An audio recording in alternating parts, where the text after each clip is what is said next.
Es uno cortito y vamos a ir haciendo aclaraciones en cada uno de los tipos de suspensiones, ¿sí? Ustedes ya vieron una, el profe le adelantó que dentro de la clasificación doctrinaria están las enfermedades y accidentes inculpables.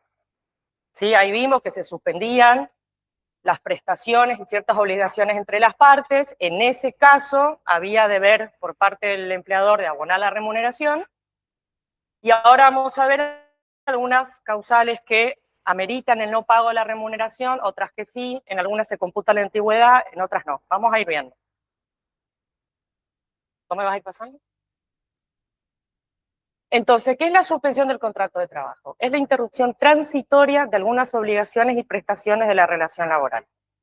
¿Sí? Esto como concepto general.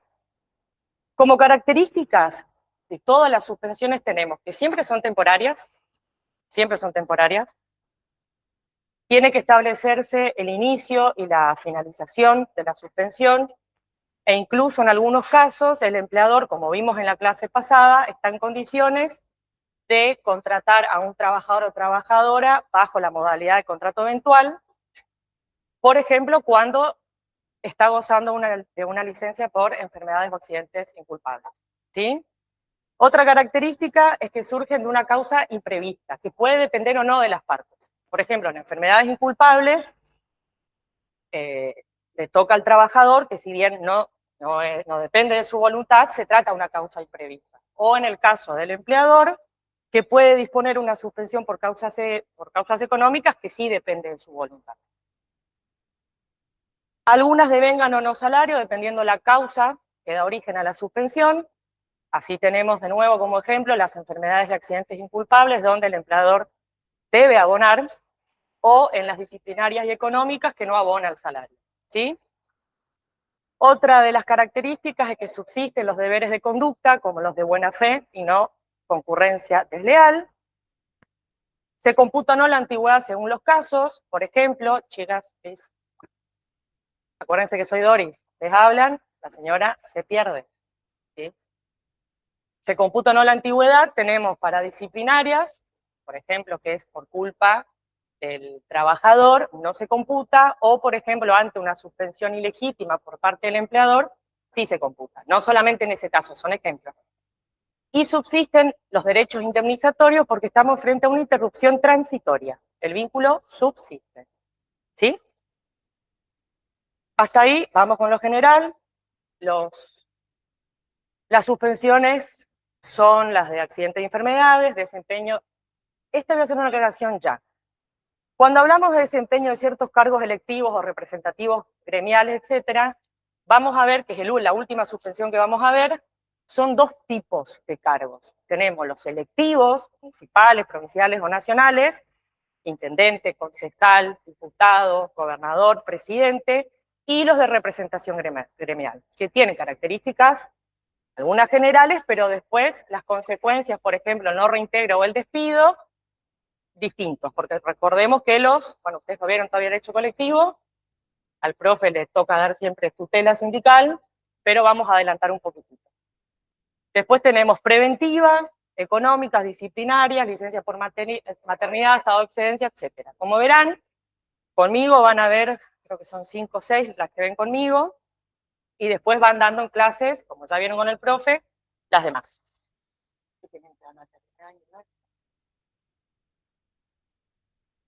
Bueno, vamos a empezar por las suspensiones por causas económicas y disciplinarias. ¿Por qué tenemos juntas estos dos tipos de sanciones? Porque tienen requisitos comunes y porque la LST las trata estos requisitos comunes, ¿sí? Tiene que ver con los requisitos, con los plazos, la propia LST los agrupa, ¿sí?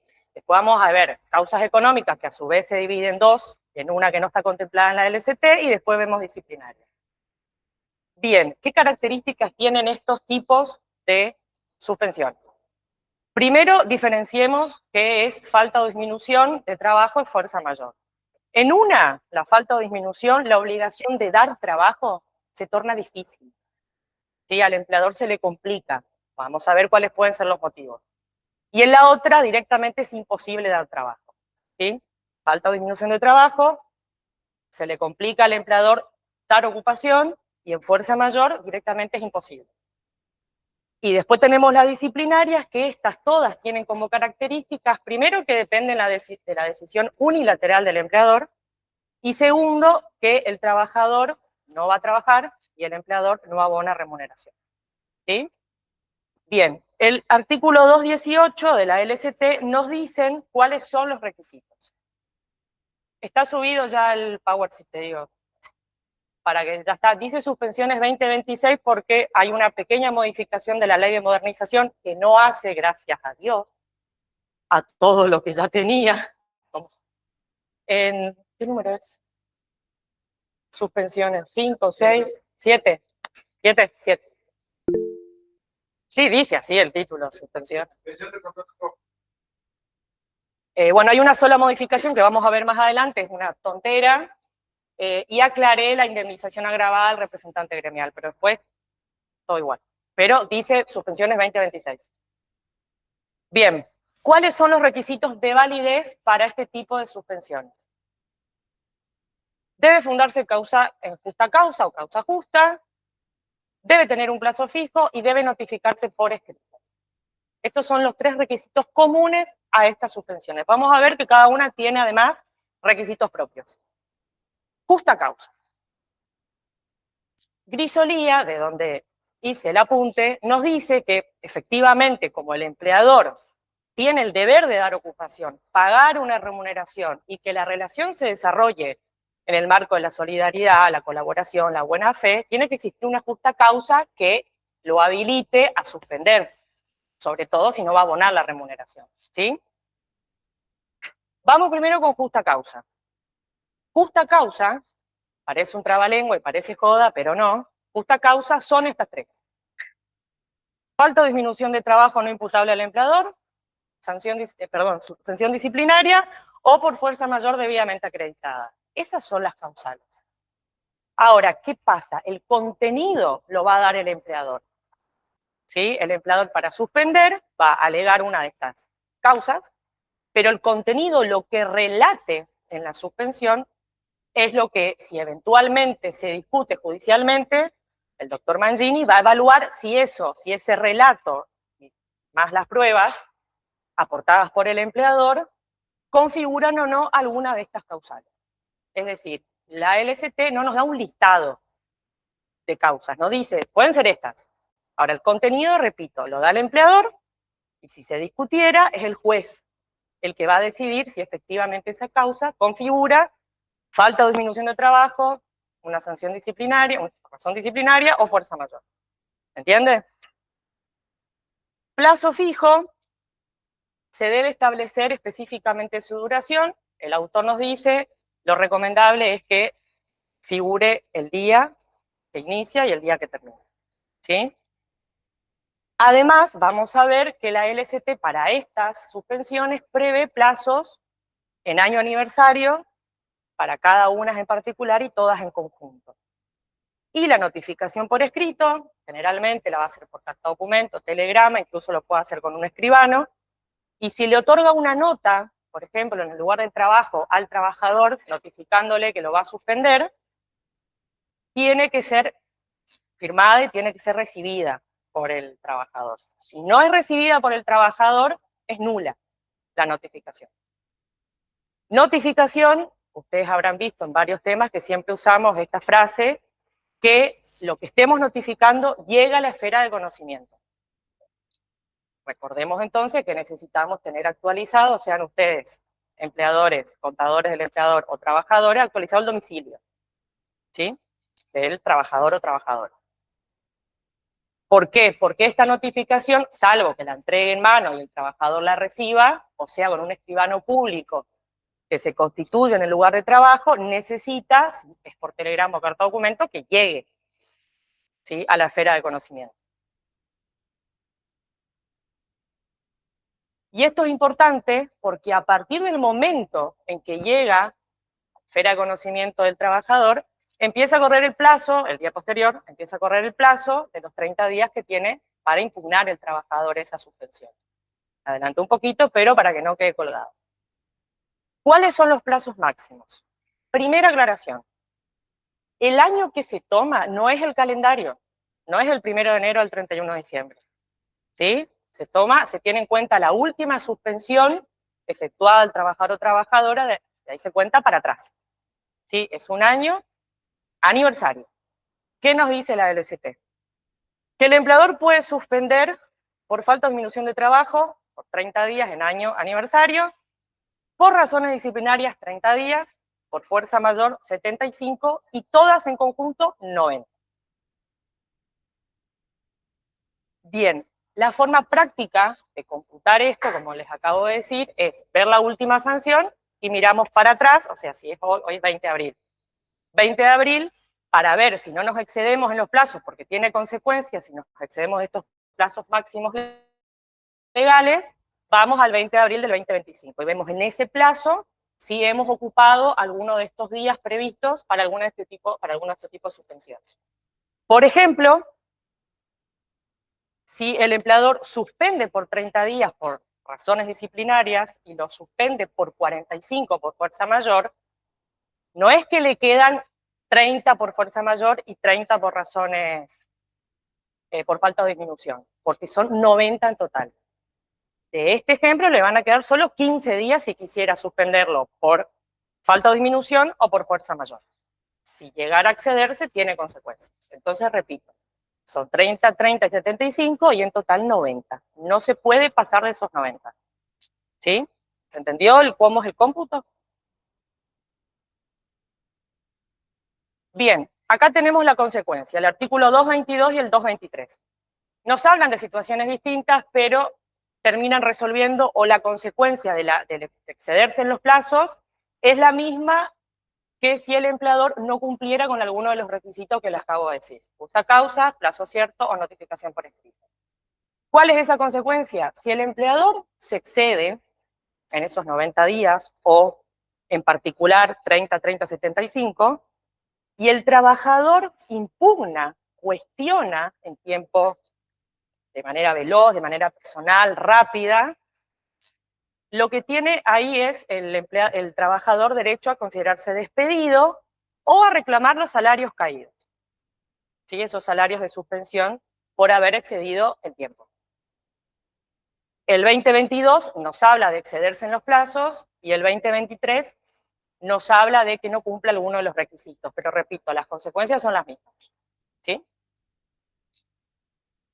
El trabajador, repito, para poder impugnar, tiene que hacerlo ni bien se entera, tiene que cuestionar, porque tiene 30 días y es un plazo de caducidad. El profe les explicó, no sé si la clase pasada hablaste, pero no sé si explicaste la... Sí, que ya perdían directamente el derecho. Repetimos para que les quede, porque estos son las excepciones del principio de irrenunciabilidad que no tuvimos la oportunidad de darles, pero el profesor habló la clase pasada.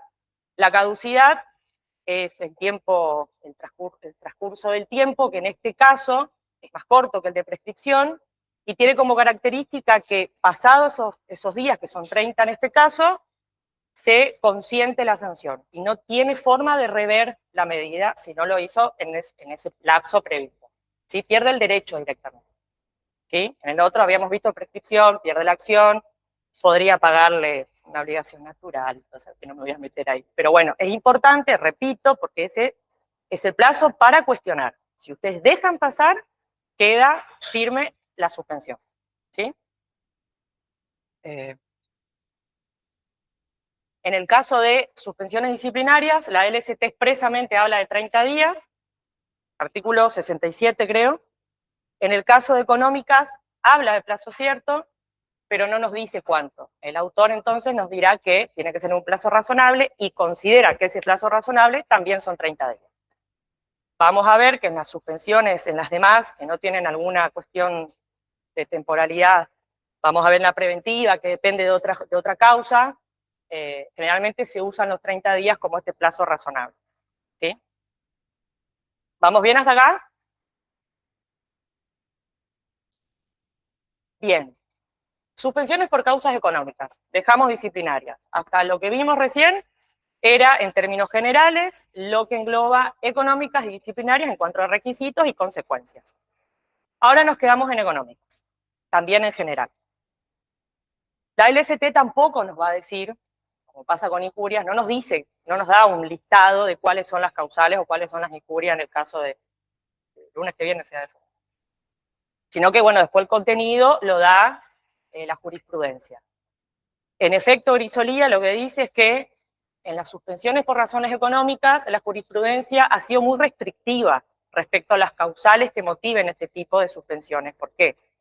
Porque se le exige al empleador que estas causales que él va a utilizar para aplicar suspensiones por razones económicas tienen primero que ser ajenas a la empresa, tienen que ser del mercado.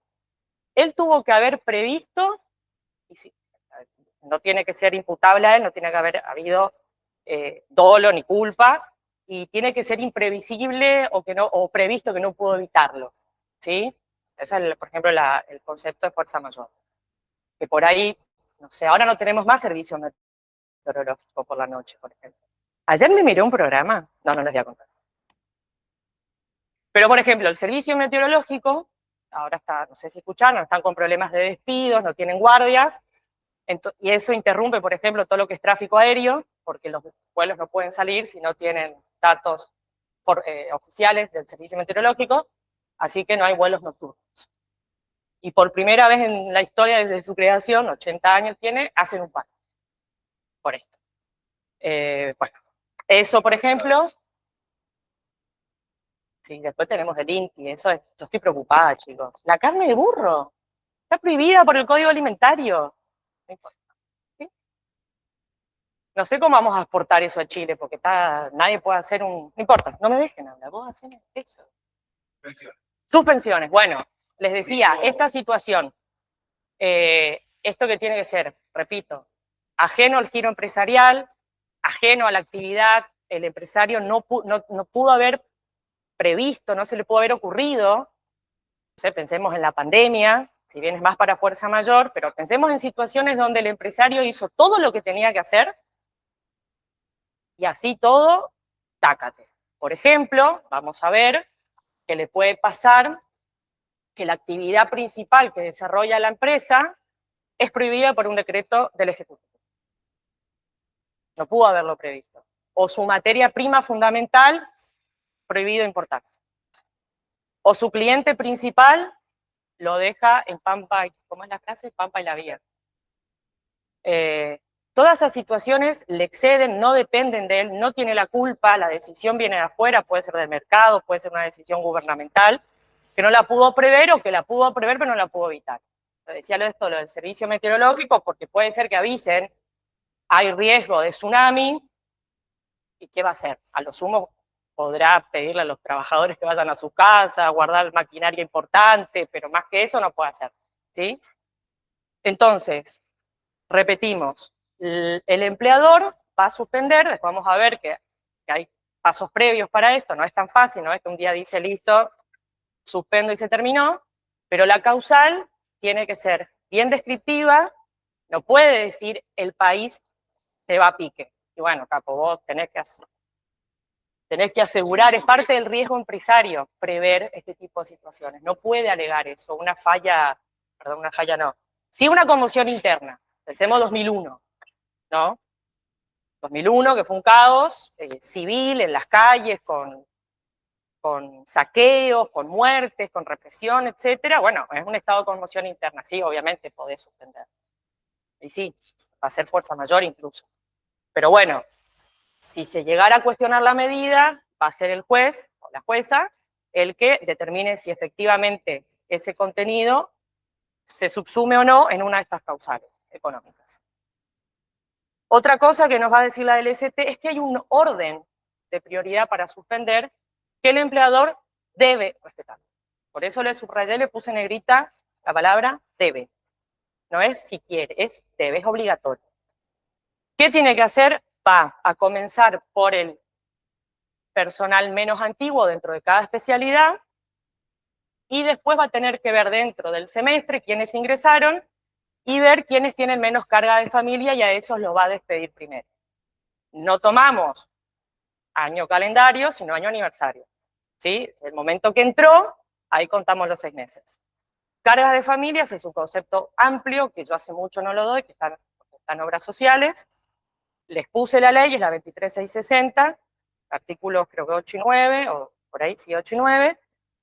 Si tienen ganas, léanlo porque no es solamente los hijos menores. O sea, incluso es más amplio que cuando veamos pensión por muerte. O sea, los que entran en el conjunto de carga de familia es bastante más amplio. ¿Sí? Bien. ¿Quiénes están excluidos de ser suspendidos por estar gozando de protecciones legales? La mujer que está gozando una licencia por maternidad, el trabajador o trabajadora que está gozando una licencia por enfermedad o accidente inculpable, y los delegados gremiales. Todas estas personas tienen una tutela particular, sobre todo la mujer y el delegado gremial. El otro, por una situación que le excede, no es una protección especial, como los otros dos, pero está justamente ya gozando una suspensión porque está enfermo. ¿Sí? Entonces, estas personas quedan afuera y no pueden ser suspendidas por razones económicas. Bien, ¿vamos bien hasta acá? Señor. Bien. ¿Qué grupo de trabajadores queda excluido de ser suspendido ante suspensiones por razones económicas? Las mujeres gozando una licencia por enfermedad, los delegados gremiales, igual esto lo tiene todo. Los delegados gremiales, ¿cómo? ¿Por maternidad? Ay, perdón. Re bien, gracias. Trabajador, trabajadora gozando licencias por enfermedad, mujeres por licencia por maternidad y delegados gremiales. ¿Sí? Interrumpe la licencia que ellos están teniendo para suspenderlos por causas económicas. Exactamente. ¿Sí? Prevalece la que ellos ya tenían. Si no, a ver, después entraremos a discutir porque tenemos las protecciones específicas, no me voy a meter mucho, pero de mujer y delegado gremial, sobre todo delegado gremial, ahí tendríamos algunas presunciones de que aprovechamos el viandazo y nos sacamos de encima al muchacho haciendo quilombo en la empresa. O muchachos. Bien, suspensiones por falta de disminución de trabajo, nos quedamos un ratito acá. Además de los requisitos del 218, tiene requisitos propios, que se comparte bastante con fuerza mayor, debe derivar de un hecho que afecte el mercado e impacte en la empresa, debe ser excepcional y ajeno al giro empresario, esto que les decía, no pudo prever o no pudo evitarlo, y no debe ser imputable al empleador. ¿Sí? Va a ser el juez después el que decida, queda a criterio judicial. Y esto, ya les adelanté, jurisprudencialmente se resolvió que no constituye una causa para suspender por razones económicas la crisis, perdón, sí, por razones económicas, la crisis económica general que está pasando al país. ¿Sí? Porque es parte o debiera ser parte de la previsión empresarial. Chicos, Dori se pierde. Repito, no me molesta que se retiren, no me ofenden, no me acuerdo las caras, nada. Lo que les pido es, por favor, no hablen. Sí va a ser justificado, como les dije, si pierde a su principal cliente, si la actividad esencial que desarrolla es prohibida por el Estado o la materia prima no la permiten importar o la materia principal del producto que fabrica no le dejan importar, etc. Suspensión por fuerza mayor, el concepto lo tomamos del derecho civil y va a ser un hecho o hechos imprevistos o previstos que no pueden evitarse. O directamente no pudo siquiera ocurrírsele al empleador que podía pasar, pensemos Misiones, no tenemos tsunamis, no podemos tener tsunamis, terremotos. ¿Cómo puede prever el empleador? Bueno, es directamente imprevisto. O esto que le decía, de un día para el otro sale un decreto presidencial diciendo la actividad principal que usted desarrolla está prohibida. O sea, tengo el ejemplo ahí, hacer envases, está prohibido. Directamente es imprevisto. O que previsto no puede evitarlo, que son las catástrofes en general. Vuelvo a repetirles, pueden avisarle todo lo que quieran, pero ¿qué va a hacer? ¿Sí? Entonces, tiene que tratarse no solo de estos hechos imprevistos o previstos que no pueden evitarse, sino que afecten de manera grave a la producción empresarial y que eso lo lleve o le impida efectivamente dar ocupación. Tiene que ser una causa muy grave para que el empleador esta obligación fundamental se exima de dar ocupación. Entonces, tiene que ser causas externas graves, incendio, por supuesto, bueno, pandemia, de pandemia era para cuadrarlo No lo hicimos. fuerza mayor, por prescripción legal estaba prohibido encuadrarlo. Bueno, estas cosas que pasan en el país, pero bueno, pandemia hubiera caído perfecto, porque no solo no esperábamos ni loco, no teníamos ni cerca vacunas, nos pusimos lo que vino. A mí me daba lo mismo si venía de India, de Rusia, de Uruguay, en fin. Causas externas graves y ajenas al giro y a la previsión empresarial. Vieron que se repiten los requisitos. La diferencia que va a existir, la diferencia que existe, perdón, hoy estoy medio trabada, es que en una se le complica al empleador dar ocupación y en la otra directamente no puede. Pero los requisitos son ajeno a la empresa, que afecte al mercado, impacte en la empresa, que no lo pueda haber previsto, que previsto no lo puedo evitar, etc. Bien. Esto intuyo que lo van a dar un poquito más, esto lo del porcentaje. Les decía que para suspender por razones económicas, esta es la 24013, que es la Ley Nacional de Empleo de los 90, agrega a las causas económicas las tecnológicas, y lo que nos dice es que previo a realizar estas suspensiones por estas razones, en empresas que tengan menos de 400 trabajadores y afecte esa suspensión al 15%, o a más del 10 en empresas de 400 y 1000, o 5 a más de 1000 trabajadores, se debe agotar el procedimiento preventivo de crisis. Pero no es que si la empresa es más chiquita no aplica, sino que tenemos que recurrir al decreto 328 del 88. ¿Sí?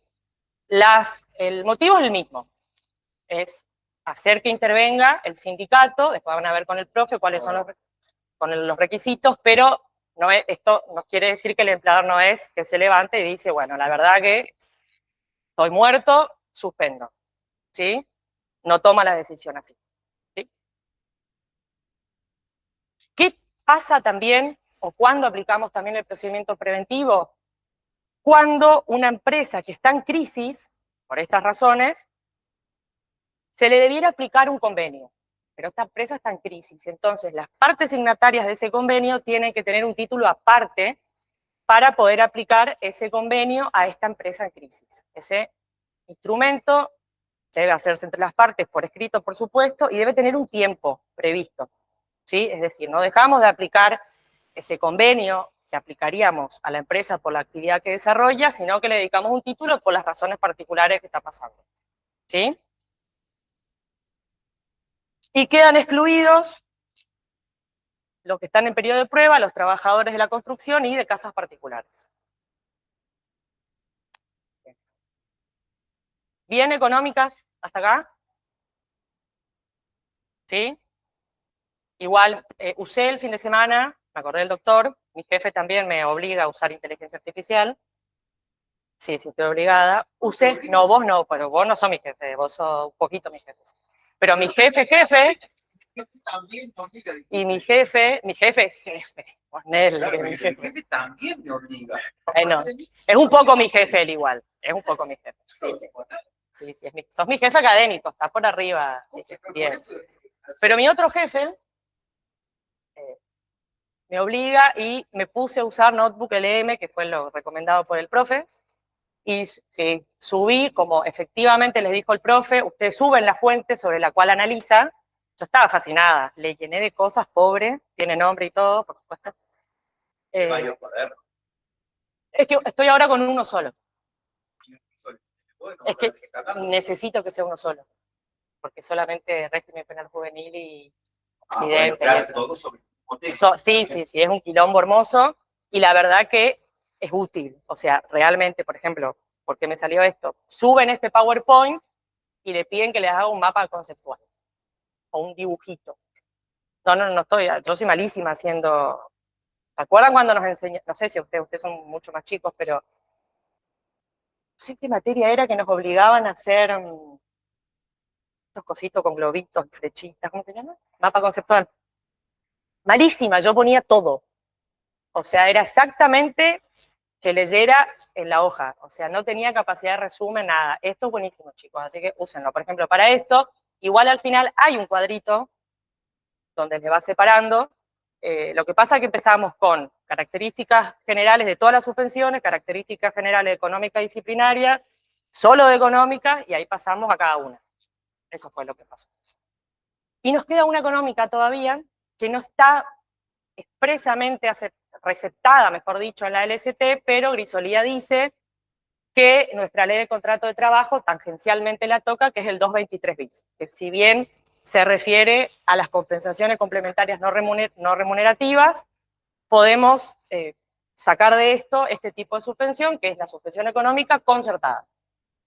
La característica que tiene, efectivamente se trata de una suspensión por razones económicas, pero las partes acuerdan. En las otras teníamos la decisión unilateral del empleador. En esta las partes acuerdan. Pero no es tan simple. Lo que va a pasar es que efectivamente el trabajador no va a ir a trabajar, es decir, el empleador no tiene que darle ocupación, pero le sigue pagando un porcentaje de lo que cobraba, pero esa prestación, y esto es importante que retengan, registren, porque puede ser pregunta de examen tanto parcial como final, se trata de un subsidio que no es remunerativo. ¿Sí? O sea, se le paga, mantenemos el vínculo, yo me evito conflictos futuros por alguna decisión judicial, ahora vamos a ver por qué. Vos seguís, el trabajador, recibiendo una erogación, que no tiene carácter remunerativo, pero seguís percibiendo, no gastás en transporte, no gastás en comida, el otro se evita.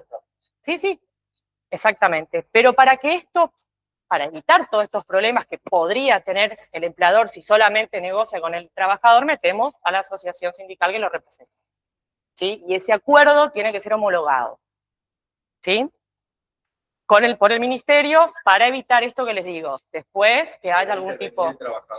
Y el trabajador, y ahí en esa homologación incluso se va a ver cuál era el salario del trabajador, vemos cuál es el porcentaje. El doctor se acuerda bien, porque esto se usó en pandemia, pues yo no me acuerdo los porcentajes. 75%. Bien.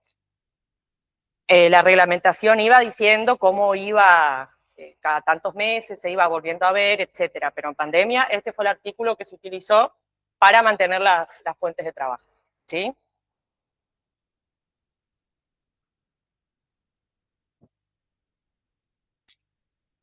No solo se utilizó, ¿se escucha bien ahí en el aula?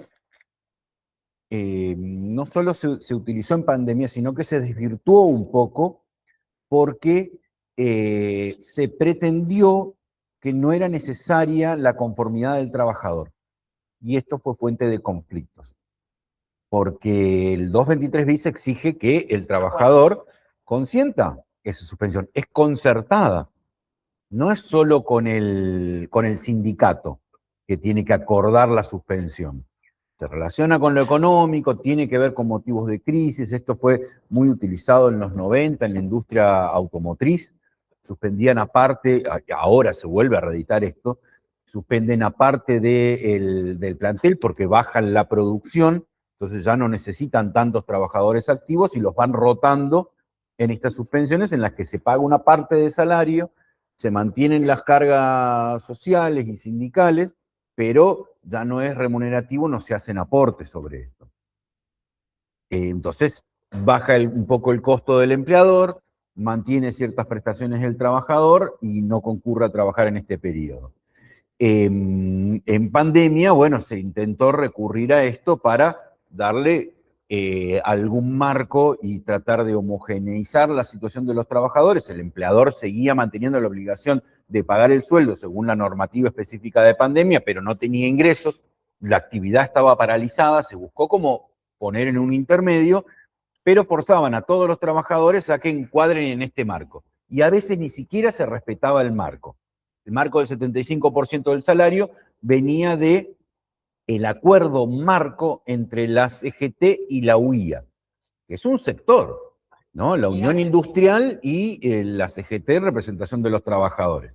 Sobre ese marco, que fue aprobado por el Ministerio de Trabajo, se lo pretendió extrapolar a todas las actividades. Entonces, le ponían la misma plancha y era el mismo acuerdo para todos, no importa cualquier actividad, y algunos ni siquiera respetaban ese 75% del sueldo que tenía que percibir el trabajador. Fue fuente de muchísimos conflictos que, bueno, por suerte con el tiempo se superaron y se fueron incorporando de nuevo como haberes remunerativos a medida que se fue saliendo de la pandemia, recuperando también el salario y la actividad. Pero bueno, fue muy complicado para todas las partes en ese proceso. Bien, suspensión disciplinaria. Ustedes habrán visto algo en el poder disciplinario, ¿o así? Me pueden decir que sí, pero que no se acuerdan. Bien, sí, pero no se acuerdan. Bien. Voy a hacer una aclaración porque es motivo de confusión, y esto se pregunta en parcial. Confunden suspensión disciplinaria con poder disciplinario. Suspensión disciplinaria es una de las sanciones que puede aplicar el empleador ante las inconductas del trabajador. No son sinónimos. ¿Sí? Si ustedes en el parcial tienen un punto que dice derechos y deberes del, no sé, del empleador, punto, poder disciplinario, no es solo esto. Ahora, si estamos en el punto de suspensiones, ven suspensiones, causa económica, punto, suspensión disciplinaria, es esto. Hago esta aclaración porque nos pasó en el parcial que tuvimos que aclarar, en el punto es muy importante que sepan distinguir que la suspensión disciplinaria es una, porque después tenemos desde el llamado de atención verbal hasta el despido, son todas. No, porque incluso estaban dos puntos distintos. Claro. En uno estaban facultades y poderes del empleador, poder disciplinario, y luego cuando se veía suspensiones dice, ya respondí cuando vi poder disciplinario. Y no era lo mismo. Claro. No era lo mismo. Faltaba información. Y el poder disciplinario, bueno, los dos temas son importantes, pero puede ser la mitad del punto. O sea, por eso, desde ya. Suspensión disciplinaria es una de las facultades, una de las sanciones dentro del poder disciplinario que tiene el empleador para corregir alguna conducta. De hecho, la finalidad es corregir una mala conducta, vamos a decirlo así, por más que no me guste el calificativo, del trabajador. Tiene que reunir los requisitos que vimos recién, que eran, ¿los tres requisitos cuáles eran?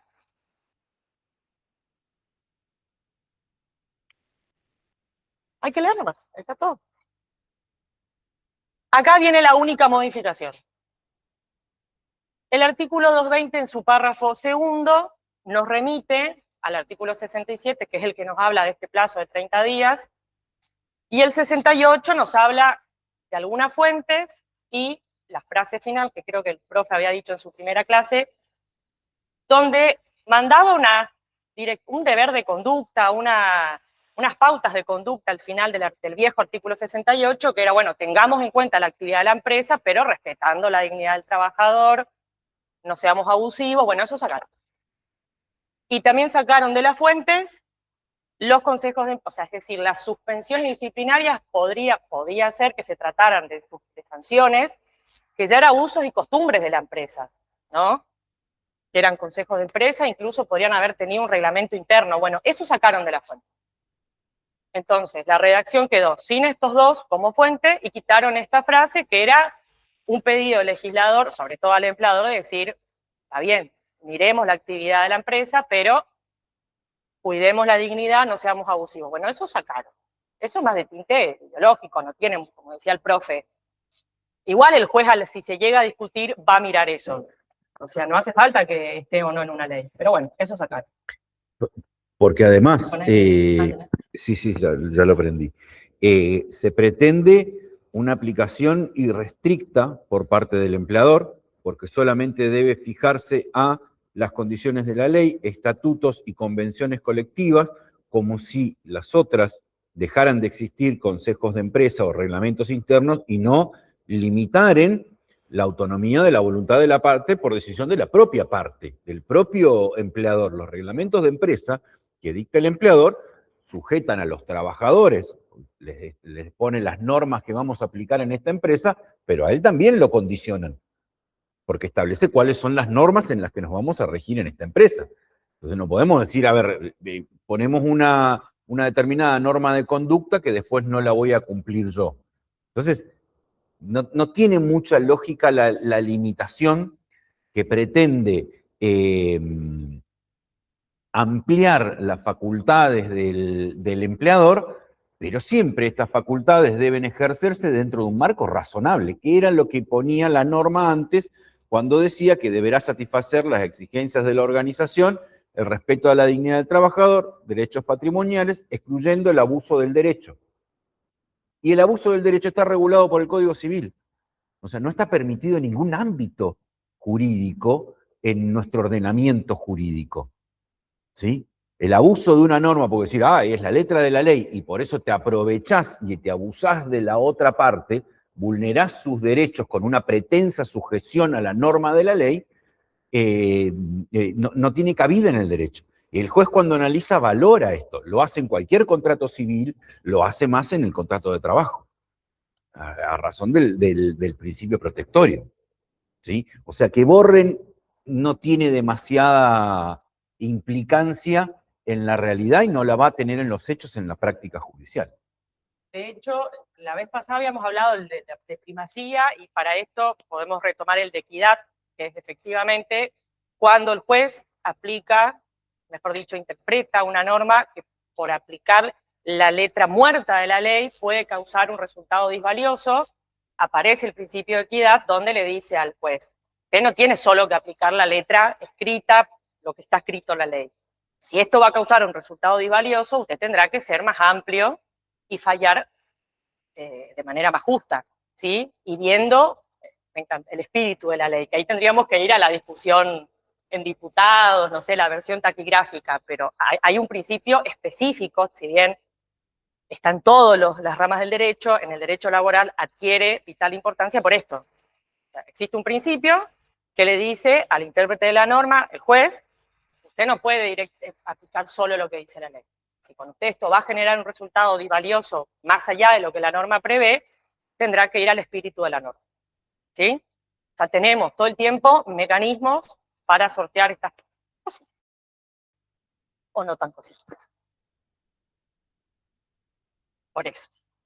Esto, por eso le decía, fue una modificación menor, que no fue como nos pasó en modalidades, que directamente tocaron la naturaleza de un contrato. Acá es una cosa menor, que los jueces igual tienen instrumentos para sortear esta modificación. Estas suspensiones deben cumplir, aparte de estos 3 requisitos que bien dijo la compañera, tiene que existir proporcionalidad entre el daño o la inconducta con la sanción.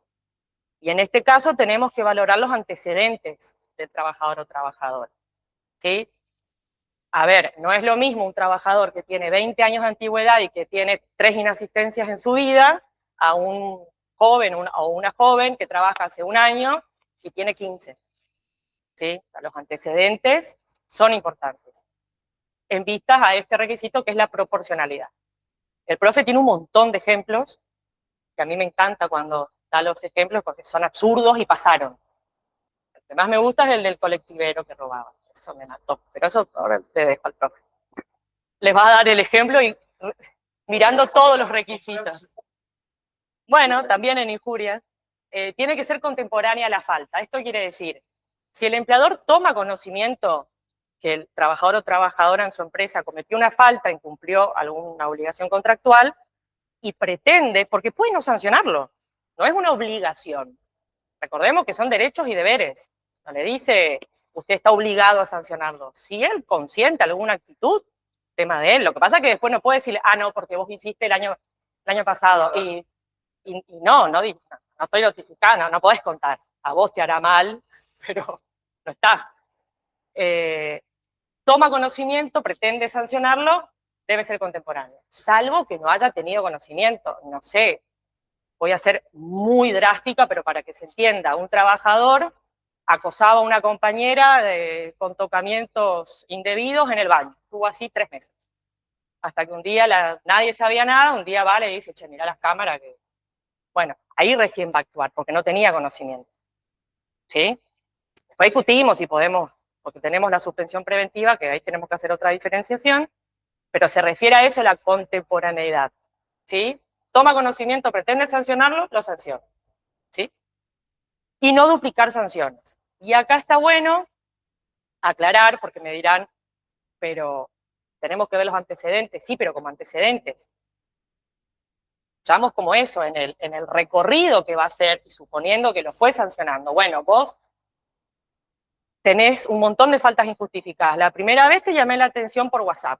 Hey, ¿todo bien? Trata de venir mañana, avísame con tiempo, porque le complicaba a tus compañeros.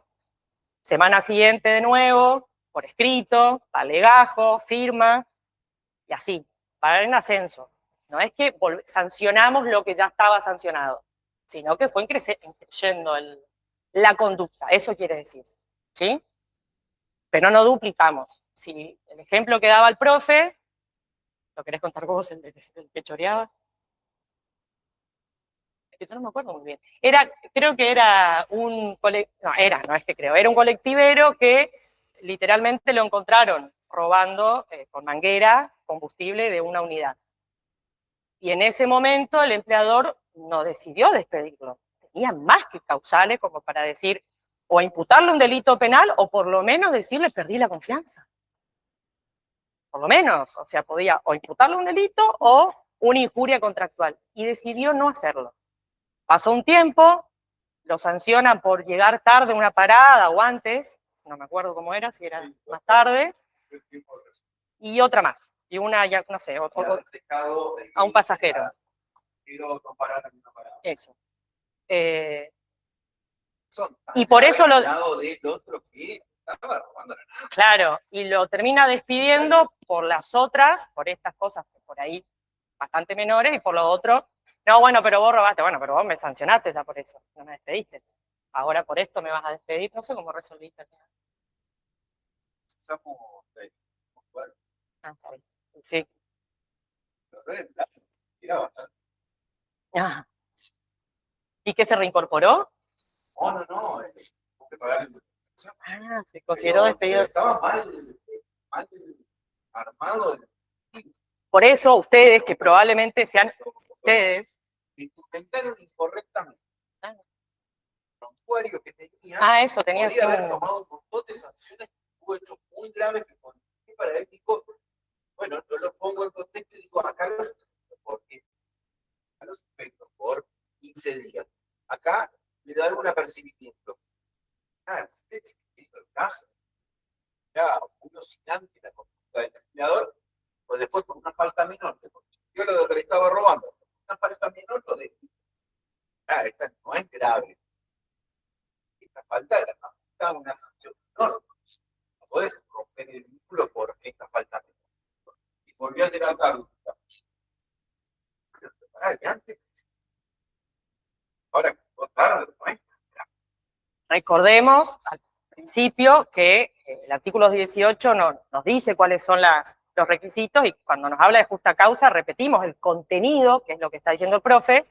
Si es cuestionada la suspensión, lo evalúa el juez. O sea, si nosotros lo vemos así nomás, bueno, podemos discutir, pero una vez que al juez llega el caso, bueno, no lo despediste ahí. Y en la apreciación judicial siempre se tiene que tener en cuenta el contexto en el que se produce la falta. No es lo mismo la llegada tarde de este colectivero o este colectivero que robaba nafta, o una falta menor que no implica económicamente una gran pérdida para el empleador, si estabas poniendo en ese trabajador la custodia de bienes o de dinero. No es lo mismo esa falta que le falten 5 pesos, 500 pesos, porque 5 pesos hoy ya no hay nada. No, que le falten 10.000 pesos, 50.000 pesos a un cajero que a otro al cual le encomendaste claro, y tuviste, excepcionalmente tuvo la custodia de algún bien y se le perdió. No es lo mismo que aquel al que, a ver, lo ponemos a contar plata. Su trabajo es contar plata, recibir los pagos y dar el vuelto correctamente. ¿Cuántas veces va a tener fallos de caja? Te puede pasar, pero que te pase todos los días. No estás siendo un buen cajero, no estás haciendo bien tu trabajo, si lo que le están poniendo es precisamente que controle eso. ¿Sí? Entonces, ese contexto es lo que tenemos que ver a la hora de graduar la sanción, ¿viste? ¿Cuál es la sanción que le estamos poniendo o si llegamos al despido, o lo suspendemos, o ponemos una sanción más menor? ¿Cuál es la falta y cuál es la relación que tiene con la actividad que hacía este trabajador?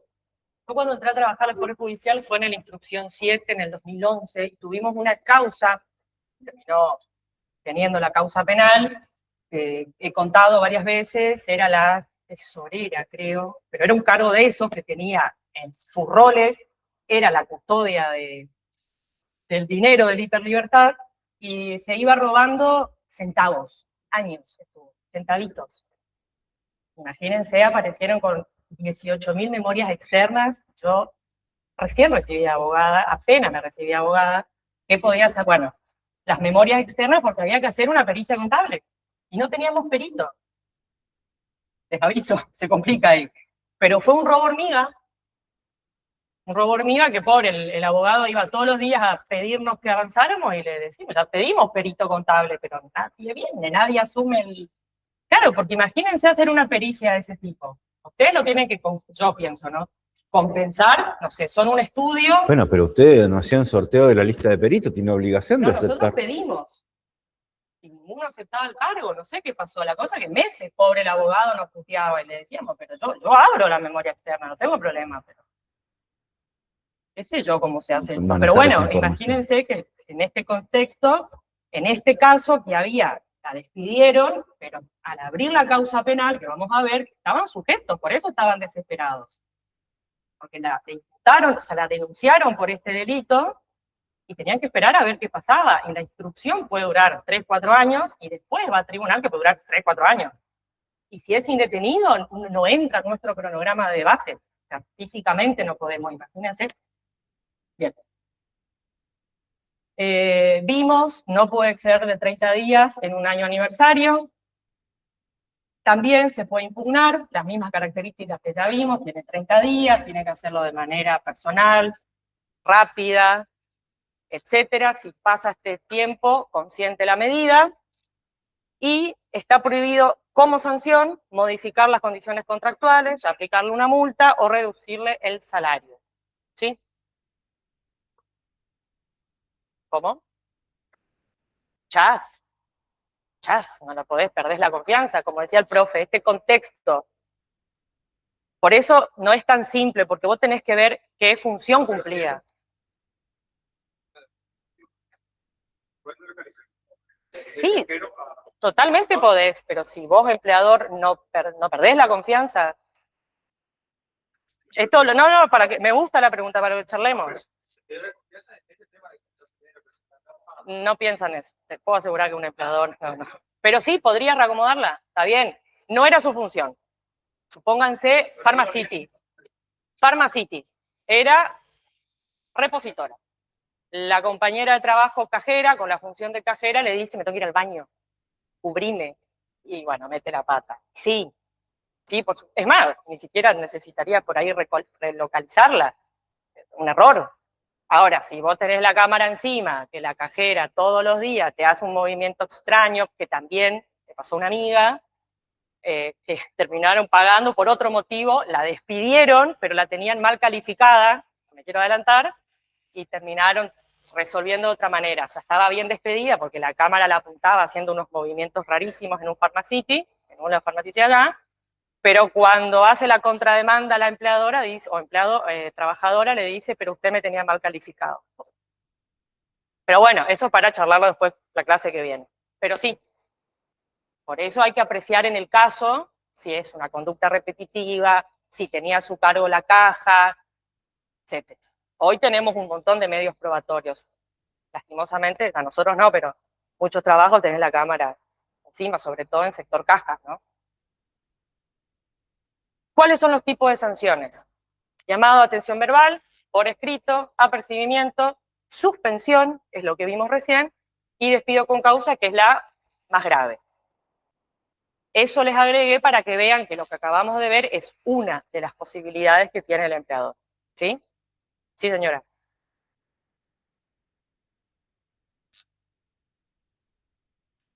No, te llaman la atención, llamado a atención. Un apercibimiento por ahí te ponen, si vos seguís en esta conducta, la próxima te suspendo. El apercibimiento es una forma sutil de decir te amenazo. No sé, sí, no vas a decirle la próxima, eso es un apercibimiento. El llamado verbal es esto que les digo. Viene tarde, hey, no hagas de nuevo, por escrito, te hago una notita en tu legajo, vos firmás, pero no te digo te va a pasar otra cosa. Ahora, la tercera semana venís otra vez a las 10 de la mañana y tú entrar a las 7, el apercibimiento va a ser por escrito y te va a decir, che, te llamé la atención verbal, te hice la llamada de atención por escrito, ahora la próxima te suspendo. ¿Sí? Tiene la carga de la amenaza. Nosotros, por ejemplo, esto es muy exagerado, pero para que se entienda, en el tribunal penal donde condenamos o absolvemos, cuando se cita un testigo, tiene la carga pública de ir, ponemos una frasecita, deberá presentarse tal día, bajo apercibimiento de traerlo por la fuerza pública. Es eso. Usted no se presenta, usted tiene la carga pública de venir a testificar en esta causa, no viene, lo traigo con 2 policías en un móvil policial. Nos ha pasado de llamar a la comisaría del interior y decir, tráiganla a los muchachos, porque te comunicas por teléfono y te dicen, señora, no tengo plata. O sea, literalmente no puedo ir, bueno, pero esa es otra cosa. Ya me metí por ahí, el fuero penal nos permite hacer estos ejemplos más absurdos, pero bueno, es eso. Bien, suspensión por quiebra. Acá salimos, porque ya en este caso la causal es una situación dispuesta por ley. Acá no hay una decisión del empleador. ¿Qué nos dice la ley de concurso y quiebra en su artículo 196? Que la quiebra no produce la disolución del contrato de trabajo, sino que lo suspende por 60 días corridos. ¿Sí? En este caso, la causal es el auto declaratorio o el auto que resolvió la quiebra, y a partir de ese momento, 60 días quedan suspendidos los contratos vigentes que tiene el fallido, que es el empleador que quebró, con todos sus trabajadores. ¿Sí? Aparece un síndico, el juez designa un síndico que va a administrar el patrimonio y, siempre me pierdo, y liquidar la empresa. Esta es la función del síndico, y si bien el principio general es que a partir del auto resolutivo de la quiebra, el vínculo del fallido con los trabajadores todos quedan suspendidos, el juez puede, excepcionalmente, decidir que continúe la explotación o la actividad empresaria, con algunos contratos, con todos, en el caso de que vea que pueda haber algún perjuicio para el acreedor si no continúa la empresa o la empresa se trata de un servicio público. ¿Sí? Tiene como característica que en este plazo de 60 días el trabajador no cobra salarios, computa antigüedad, pero no puede considerarse despedido porque, recordemos que es una causal dispuesta por ley. ¿Sí? Pasan esos 60 días, se resuelve que cierre la empresa, la fecha de extinción del vínculo va a ser esa fecha que tuvimos el auto, la fecha con la que aparece la resolución de la quiebra, esa es la fecha. Y ahí los trabajadores o trabajadoras tendrán que ir a verificar en el proceso, que ni de casualidad me meto en eso, pero bueno, es una de las suspensiones. Repito, es causa legal, por eso no hay que notificarle por escrito, como nos pedía el 218, la causal es el auto resolutivo de la quiebra, tampoco pueden, esto que les decía, considerarse despedidos, no les va, obviamente, corresponder ni indemnización sustitutiva de preaviso, ni integración de mes de despido, nada. Y ahí, bueno, ahí hay que ir viendo. Tiene privilegio especial, creo que tiene. De la empresa. Pero no me voy a meter ahí. Ah, esta sí, esta voy a hacer. Perdón. Hay procedimientos especiales en la quiebra, está el pago, el síndico debe prever el pago de los salarios, pero bueno, la quiebra, pasa que este proceso, plazo de 60 días, lo que busca es... Primero, suspende. ¿Cuál es la diferencia entre quiebra y concurso?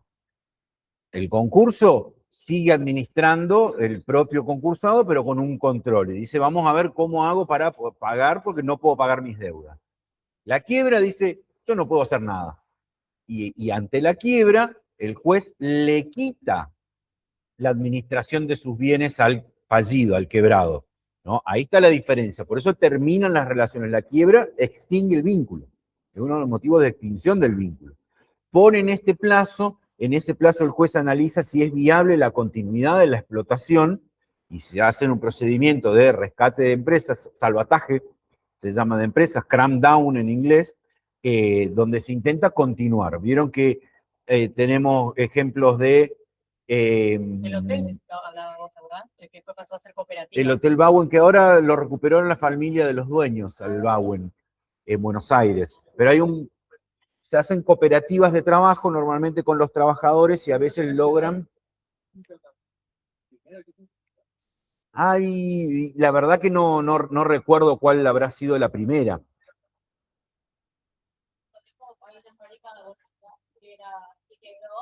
¿Fábrica de? Ajá. Bueno, hay muchos casos en los que logran hacer una cooperativa y llevar adelante la misma empresa, ya tienen otro vínculo, ya no son empleados, ya son socios cooperativos de la explotadora de la empresa, sí. El juez, siempre. Si no cumple con los plazos, con las condiciones que tiene el concurso, los acreedores pueden pedir la quiebra, pero es el juez el que decide si se transforma o no en quiebra un concurso, ¿no? Claro, porque son ellos mismos, serían sus propios empleadores. A veces funciona, a veces no, depende por ahí de la complejidad. Yo recuerdo este hotel al cual yo he ido porque tenía convenio con el IPS y que estuvo muchos años gestionado de esta manera y ahora sé que lo habían recuperado la familia del dueño anterior, ¿no? Que tenía la explotación. Bien. Nos quedan 3 suspensiones todavía. Aviso como para... Bueno, la suspensión preventiva, este es mi espacio. No, mentira. Está en el 224 de la LST. Lo primero que lo primero que van a ver es como una cosa general. ¿Y de qué se trata esta suspensión preventiva? El empleador, ante la comisión de un delito cometido por el trabajador o trabajadora, lo suspende. Durante ese plazo de suspensión, que va a durar lo que dure la causa penal, porque al vincular la suspensión con la imputación de un delito, el juicio laboral o civil queda supeditado a lo que pase en el penal. ¿Sí? Va a depender de la tramitación de la causa. Acá en Misiones estamos por modificar el código, espero estar jubilada para ese momento. No, mentira. Va a ser ahora, me podría jubilar, o ganar el Kini, algo de eso. Mejor lo otro, sí. Pobrecita mi jubilación, así. Bueno, tiene 2 etapas. Hoy Misiones es una de las 2, creo que una de las 2 provincias que queda con este proceso mixto, después todas son proceso acusatorio, que tiene como característica una etapa de instrucción, y cuando hablamos de los hechos que vamos a ver nos referimos a esa etapa, en general, donde el juez de instrucción investiga, recopila prueba, una vez que considera que la causa ya está suficientemente investigada, ya pidió todos los medios probatorios, manda en vista al fiscal de instrucción y el fiscal de instrucción pide la elevación de la causa a juicio. Pasa al tribunal, donde estoy yo, y es el momento en el cual recibimos la prueba de instrucción, hacemos un par de cositas y va a juicio el muchacho o muchacha. De hecho, mañana tenemos uno. Que gracias a Dios Martín no preside, así que no me toca el voto. Bien, durante esta suspensión, que dura lo que dura el trámite de la causa, no percibe salarios, salvo que por esta denuncia que haya hecho, ahora vamos a ver la diferencia cuando lo denuncia el empleador o un tercero es de oficio, salvo que la denuncia haya derivado en la detención del trabajador o trabajadora y termine absuelto, sobreseído o resulte ilegítimo, y ahí le va a deber los salarios de suspensión. Pero no nos adelantemos. Como concepto general, la suspensión preventiva es esto. Ante la comisión de un delito por parte del trabajador o trabajadora, el empleador decide la suspensión mientras dure el trámite de la causa. Durante esa suspensión no le paga salarios. Ahora vamos a ver las diferencias que hay entre esto que les decía. La denuncia de un empleador es mucho más grave que si la realiza un tercero o es de oficio. De oficio es, por ejemplo, cuando es agarrado infraganti, estoy saliendo de una casa choreándome algo y me agarra la policía. Eso es de oficio. La prevención policial hizo su trabajo, va a la comisaría, está unos 3 o 4 días detenido, lo mandan al juzgado, y ahí inicia la investigación judicial, ¿sí? O una persona va a una fiscalía de instrucción, realiza una denuncia, y esa persona que realiza una denuncia es un tercero, que no tiene nada que ver con el empleador. O sí, capaz que es un compañero, pero no es el empleador. ¿Qué pasa si la denuncia la efectúa el empleador? Si el trabajador o trabajadora resulta que esta causa es desestimada, por los motivos que sea, llega al juzgado, el juez evalúa, hay una denuncia, pero no hay testigos, no hay ningún, no sé, supónganse la denuncia por hurto. Las cajas le dan bien, el juez pide, bueno, antes de tomar la medida, voy a hacer medidas preliminares, llamo testigos, nadie vio nada, pido las cámaras no tienen nada o no tiene cámaras.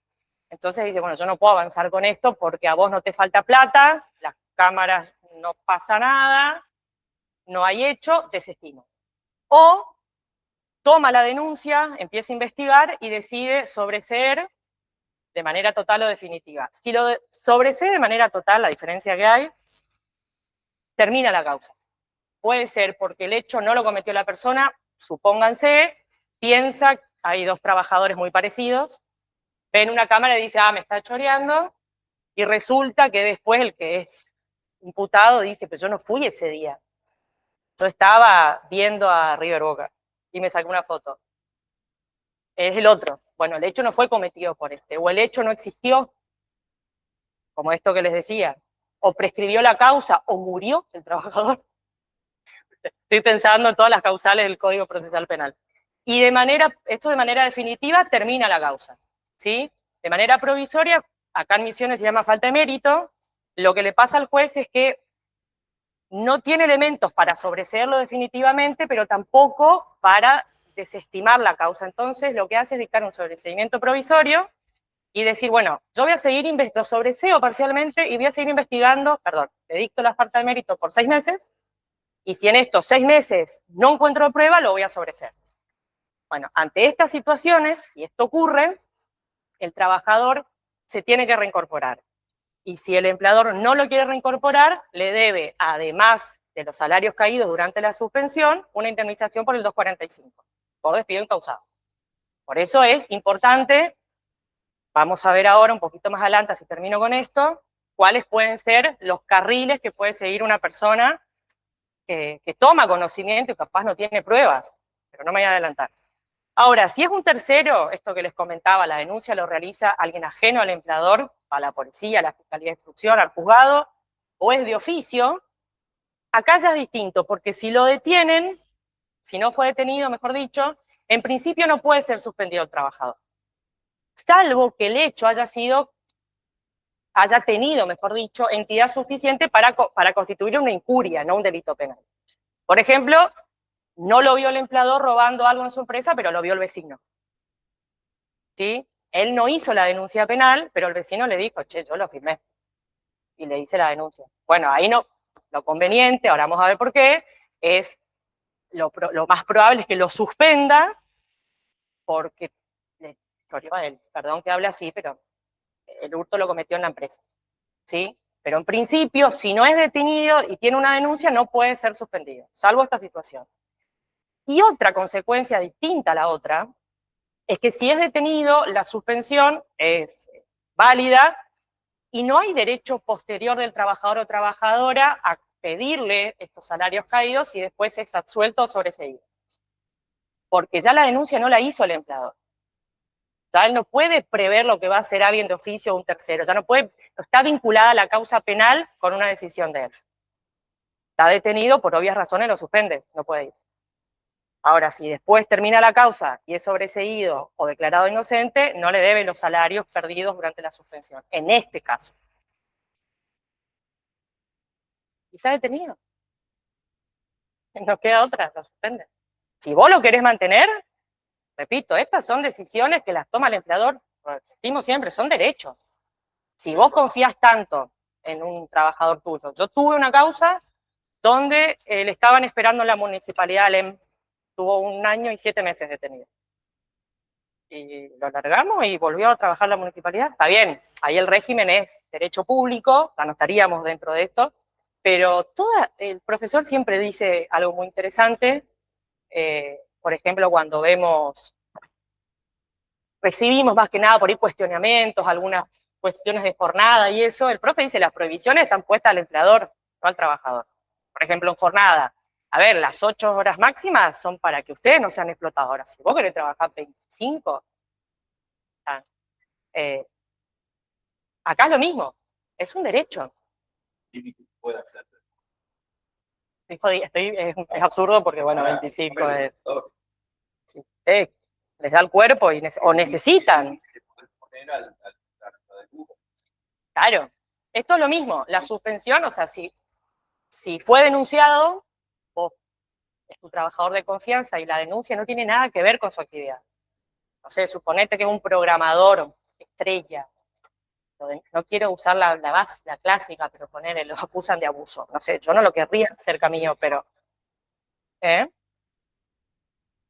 Claro, bueno, ahí ya está en el empleador, en estos casos, ¿sí? Está bien la pregunta del compañero, repito, no es una obligación. Y ya, bueno, los jugadores de Vélez, la contracara, los de Vélez, pero ahí sí porque fue en el marco de...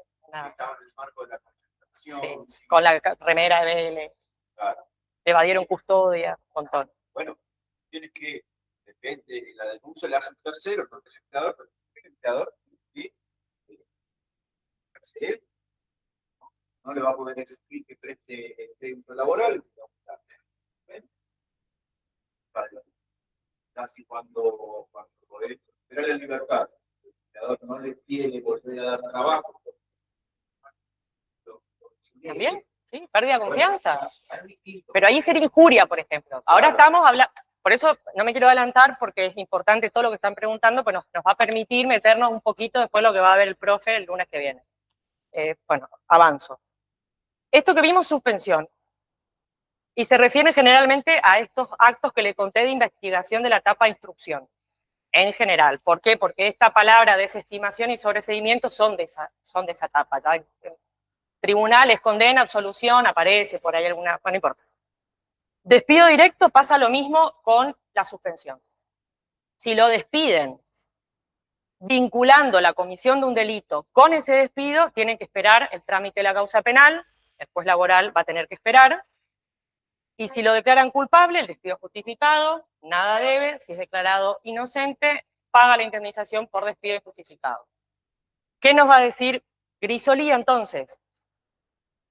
Que el empleado, primero que no se usa mucho esto, por las implicancias o consecuencias que puede tener para el empleador, porque no solamente va a ser una cuestión de sanción laboral, puede generarse una falsa denuncia.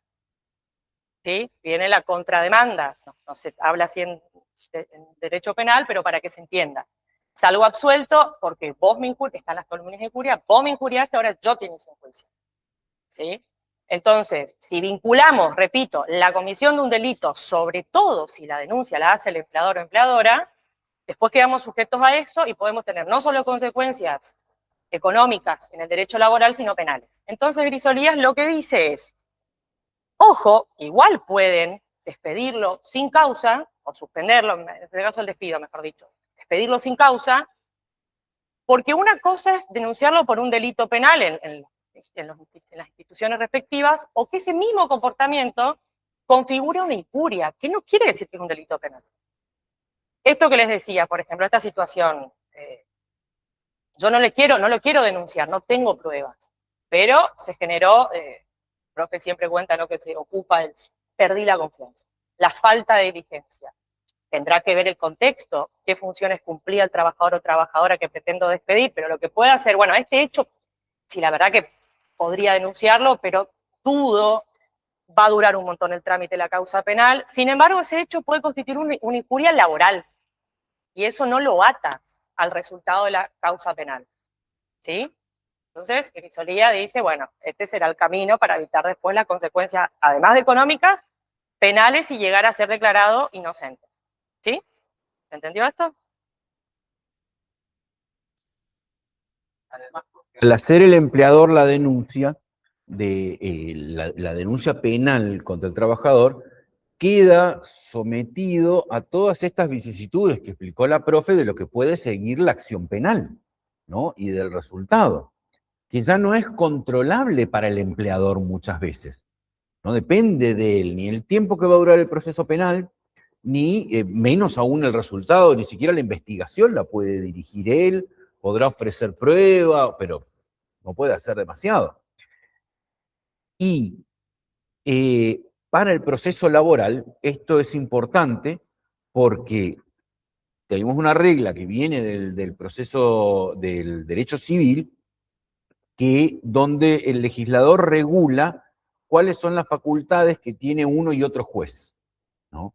Cuando tenemos un juicio que está basado en el mismo hecho, son distintas responsabilidades, la responsabilidad civil, la responsabilidad laboral, puede ser injuria, el mismo hecho, aunque no sea delito, ¿sí? Puede ser injuria en el ámbito laboral, puede fundar la pérdida de confianza, etcétera, y no necesariamente tener una responsabilidad penal sobre el hecho, son ámbitos separados. Sin embargo, en cuanto a lo que es la existencia de los hechos, el juez civil, el laboral también, que es una especie de juez civil, pero para distinguirlo del juez penal, está atado a lo que decida el juez penal respecto de la existencia de los hechos. Lo que decía la profe hoy, por ahí puede ser que no se probó el hecho, por ahí el hecho no lo cometió esa persona, ¿sí? O por ahí no tiene responsabilidad penal, aunque haya existido ese hecho y lo haya hecho esa persona, pero no es delito. Bueno, pero si el juez penal dice, no, en realidad no existió ese hecho, el juez civil no puede decir lo contrario. Para evitar decisiones contradictorias sobre el mismo hecho, el Código Civil, el legislador, decidió, bueno, acá va a primar lo que diga el juez penal. Entonces el juez civil tiene que esperar a que el juez penal decida sobre la existencia de este hecho. Lo que puede, como dijo, tardar un montón de tiempo. A ver, el argumento, usted me dirá, bueno, pero el derecho penal, la funcionalidad que tiene el derecho penal, pensemos que el monopolio de la fuerza lo tiene el Estado. Ustedes ven el Código Procesal Laboral, es más gordito, el penal es así. Las partes no tienen mucho para hacer porque lo maneja el juez, el fiscal, por los bienes protegidos, valga la redundancia, que protege. Nada más y nada menos que la libertad, la integridad sexual, la libertad. Entonces, hay una suposición, estimo, en el legislador de decir el hecho denunciado como penal probablemente sea, no quiere decir que pase, estoy hablando, ¿no? ¿Cuál puede ser el argumento? En fin, ¿se entendió esta cuestión de la vinculación con la denuncia? Bien. Viene una que no está legislada en la LST y se relaciona en algún punto con la otra, porque se trata de la suspensión precautoria o cautelar, que surge de usos y costumbres, aceptada por doctrina y jurisprudencia, y en este caso se suspende al trabajador o trabajadora que supuestamente cometió algún acto injurioso, pero se abre una investigación interna, el famoso sumario. ¿Sí? La investigación es interna, no traemos al juez penal a que venga a investigar. Yo sospecho, vi cosas, algunos movimientos raros, inicio este sumario interno, va a durar la suspensión lo que dure el trámite, obviamente Grisolía nos dice, si los otros que están mezclados tienen 30 días, este con más razón, y en esa suspensión, en ese tiempo de suspensión, lo que va a ver es si esa conducta puede resultar injuriosa o no, y termina suspendiéndolo, despidiéndolo, etc. La característica de esta suspensión, y pónganla, por favor, les pido respondan cuando le preguntamos en el final, es que persiste la obligación de pagar remuneración. En el otro caso vimos, lo suspende y no le paga, después hablamos de todas las consecuencias. En este caso, sí le tiene que pagar. No lo va a hacer ir al trabajo porque le conviene, te estoy investigando, no te voy a tener ahí dando vueltas, ¿no? Podés amenazar testigos, lo que fuera, imagínense lo que quieran. Ahora, sí te debo pagar la remuneración porque para no pagar la remuneración, que es una de las principales obligaciones del empleador, tiene que estar expresamente previsto en la ley. Y esta no está prevista en la ley. Entonces le dice, bueno, a usted le termina conviniendo, a usted empleador, apartarlo y seguir investigando, pero le debe pagar la remuneración. ¿Sí?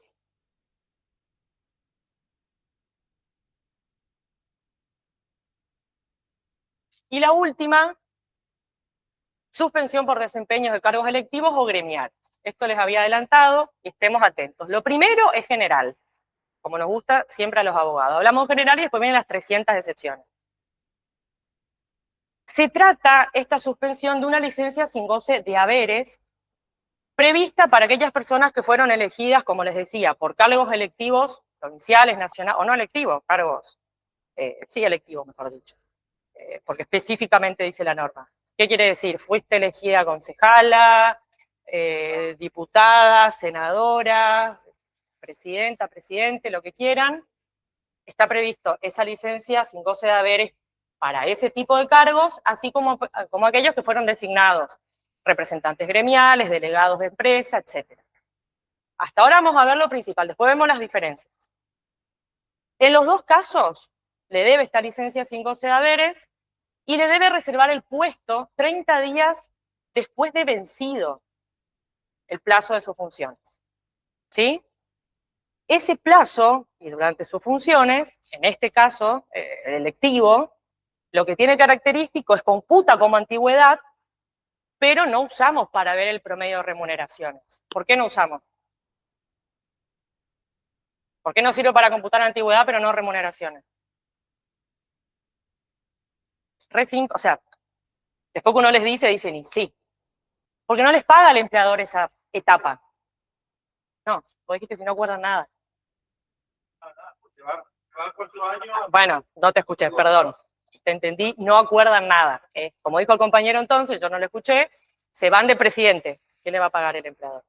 Lo que hace es reservarle el puesto hasta 30 días después de vencido su ejercicio. Lo que pasa es que cuando vence ese periodo lo tiene que reincorporar, y si no lo reincorpora, se puede considerar despedido sin causa el trabajador. Grisolía lo que dice es, está prevista esa consecuencia, si no te reintegra, vencido ese plazo, te tiene que pagar indemnización, pero es recomendable que el trabajador o trabajadora emplace al empleador y le diga, que revé tu actitud. Está bien que no pensamos lo mismo ideológicamente, pero era buen trabajador o trabajadora.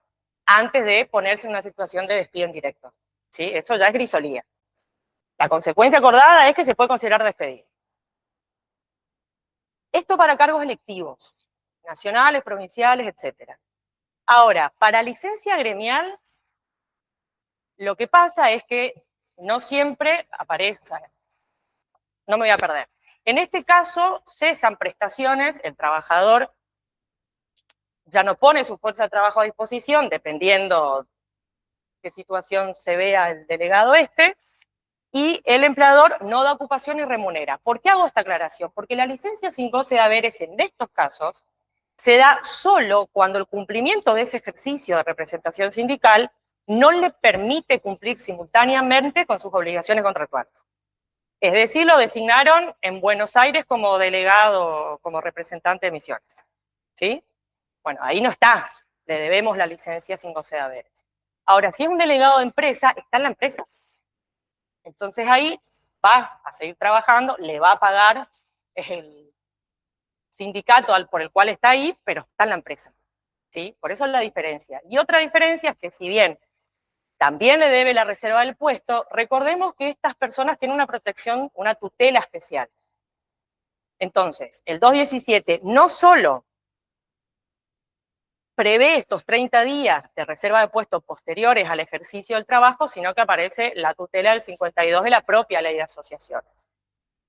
Vencidos esos 30 días, ahora explico en qué consiste esta diferencia con los cargos electivos, vencidos esos 30 días pasa lo mismo. Se reincorpora y si el empleador no lo quiere reincorporar, le debe, además de la indemnización por antigüedad, la gravada del artículo 52. ¿Por qué?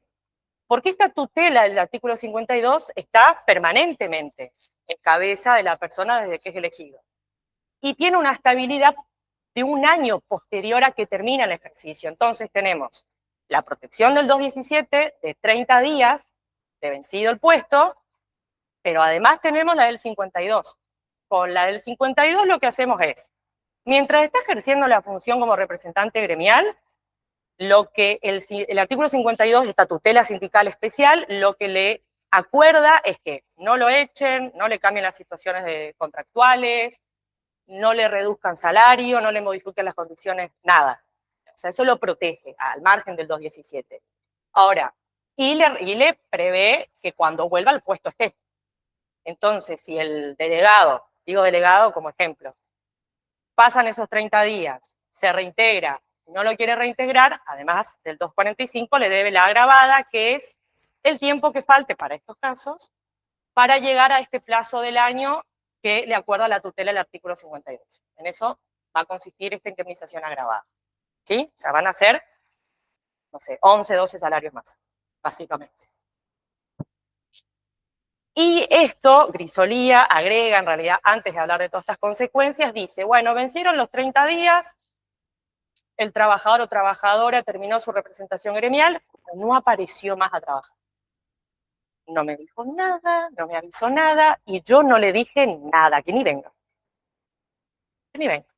Las partes, de manera inequívoca, durante 3 meses, no dije, pongo 3 meses por hablar de un plazo razonable, más ahora que tenemos tecnología, es un mensajito, che, capo, no voy más, ¿viste? Renuncio. Bueno, ninguno dijo nada.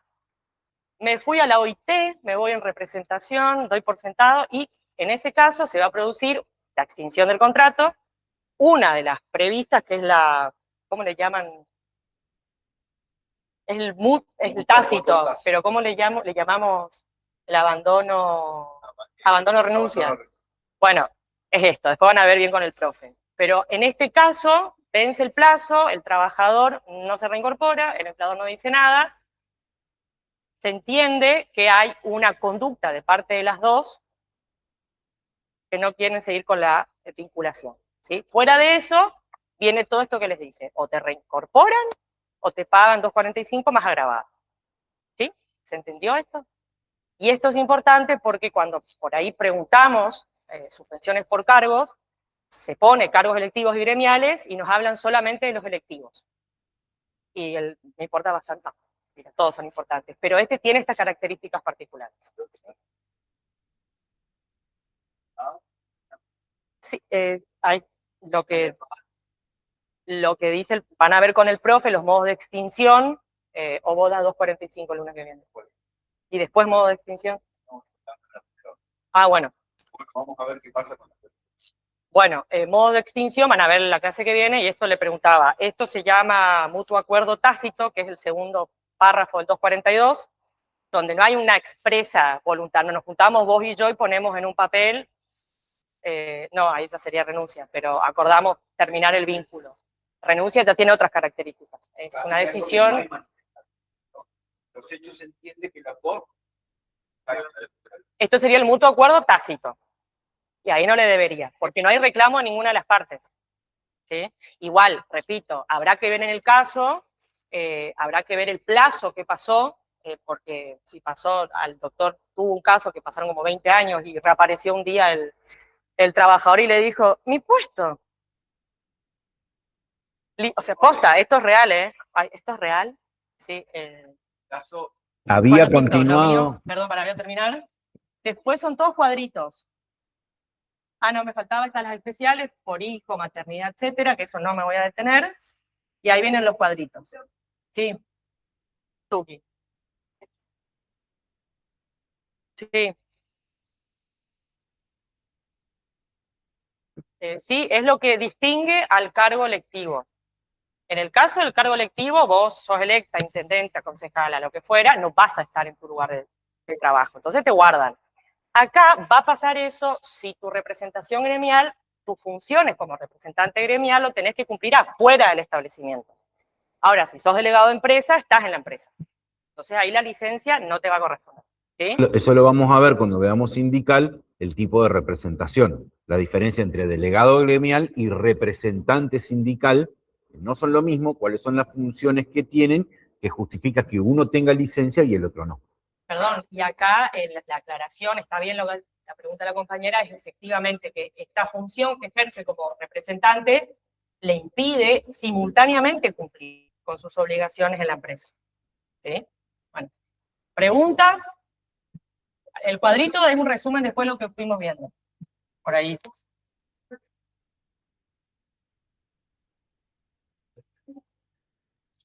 ¿Qué ocurriría si dentro del plazo de la licencia gremial o suspensión por cargo el empleador contrata un nuevo trabajador para suplir el puesto del mencionado y luego el trabajador vuelve a reincorporarse?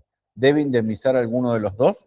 Y sí, al que está de licencia le tiene que garantizar el puesto, ¿no? Eso es lo que regula la ley, tiene que guardárselo. Puede contratar un suplente Pero porque no- las tareas las se tiene que seguir haciendo, pero tendrá Claro, un después tiene que trabajo, irse, si no una pasa a ser. modalidad eventual para poder... Está bien la pregunta. Puede Sí. pasar que lo contrate a través de esta modalidad eventual, como dice el compañero, una vez que vence este plazo, se reincorpora y la persona contratada eventualmente se retira o sigue trabajando y queda permanente. Ahora, si el empleador dice, no, no, se queda el contratado de manera eventual que siga, pero vos no, bueno, al que le debe la indemnización es al que ejerció cargo sindical. ¿Sí? ¿Se entendió? Bien, estoy Yo buscando sé que para... ahora el profe les va a dar, pero mientras tanto lo busca, por ahí hablamos de temas que derecho colectivo, lo damos para el segundo parcial, tutela sindical lo da el profe, entonces por ahí son conceptos que no tienen por qué saber, por eso tratamos de conceptualizar más o menos. La representante gremial, Chau. se refiere al que ejerce funciones afuera del establecimiento y el delegado gremial es el que está dentro de la empresa. ¿Sí? Al compañera Negrete, ¿se entendió la respuesta o...? Listo, bueno. Preguntas me pueden mandar a mi correo súper moderno, que ya les di, y yo no tardo mucho porque uso ese, básicamente. Bien.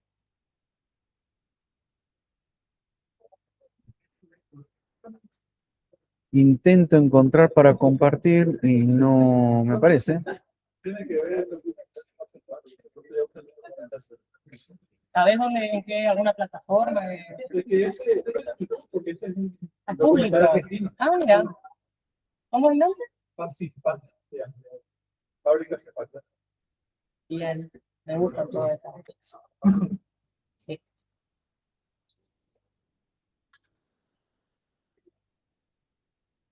No sé, qué grande, ¿no está prendido? Voy a apagar.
Aprovecho mientras el profe ahí pudo.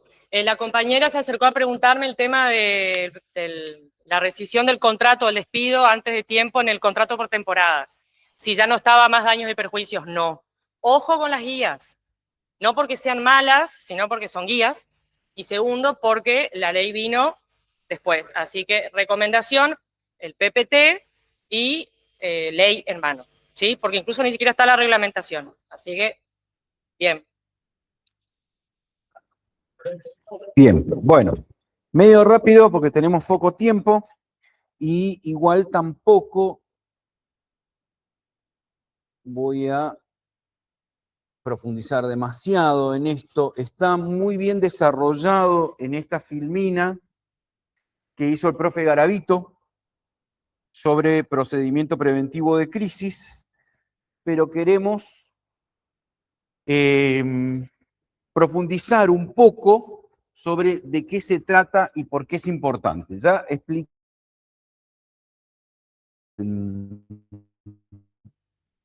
de qué se trata, más o menos, cuáles son los requisitos, para qué tipo de suspensiones. El mío está prendido. ¿No se escucha nada? ¿Sí? Ahí está, perfecto, ahora sí. Bueno, decía que vimos recién con la profe, cuando tiene el empleador que hacer un procedimiento preventivo de crisis para poder invocar las causas económicas, ya sea para suspender o, como vamos a ver más adelante, para despedir a trabajadores, invocando este tipo de causas que llamábamos causas económicas. De fuerza mayor no, es para las causas económicas y agrega la ley 24013 tecnológicas. Que las dos son muy importantes en esta época, en nuestro contexto actual. Uno, por la permanente crisis económica en la que vivimos en nuestro país, que se viene agravando en los últimos años y de hecho han aumentado los casos de empresas que se presentan en procedimiento preventivo de crisis buscando alternativas para paliar su situación. ¿Sí? Empresas con grandes trabajadores, inclusive de acá del medio local, aunque hay ciertas dificultades en esta época para su tratamiento. Yo no voy a seguir mucho, estas filminas ya están subidas en el aula virtual. Tenía otras que son como más reducidas de estas, esta es bastante larga, pero está bastante detallada, definiendo cuáles son los objetivos que tiene el procedimiento preventivo de crisis. Intento hacer así, no me anda nada el coso. Bien, definiciones que, como vimos, ya desarrolló la profe recién, cuáles son las causas económicas, cuál es la fuerza mayor, qué son las causas tecnológicas, eso no sé si llegamos a hablar. Causas tecnológicas está incorporada por la ley 24013, y esto tiene que ver mucho con lo que sucede hoy en día, ¿no? Cambios e innovaciones en los procesos de producción que hoy lo vemos y es muy habitual. Viene siendo muy habitual desde hace muchos años. Esta es una incorporación que se hizo con la 24013 en los años 90, ¿sí?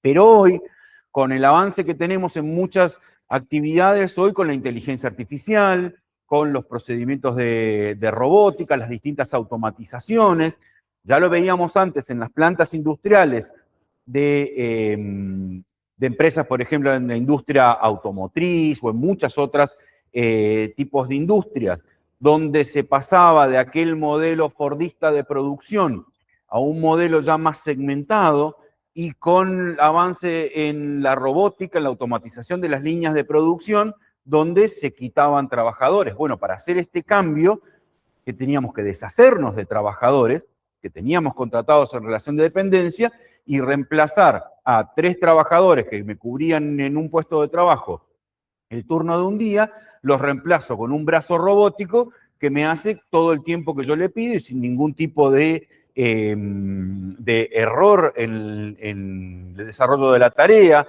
sin ningún tipo de descanso, etcétera, etcétera, o algunos facilitando incluso el trabajo de los propios operarios. No sé si ustedes habrán visto por ahí alguna imagen, suele haber en fábricas japonesas o en fábricas europeas, yo siempre voy a la industria automotriz, no sé por qué, donde había trabajadores, claro, estas fábricas ocupaban menos trabajadores que antes, donde eran asistidos, por ejemplo, por brazos robóticos que les traían una pieza enorme para colocar en el auto y ellos supervisaban, remachaban o hicieran lo que fuera la tarea, pero que estaba simplificada por el uso de la tecnología.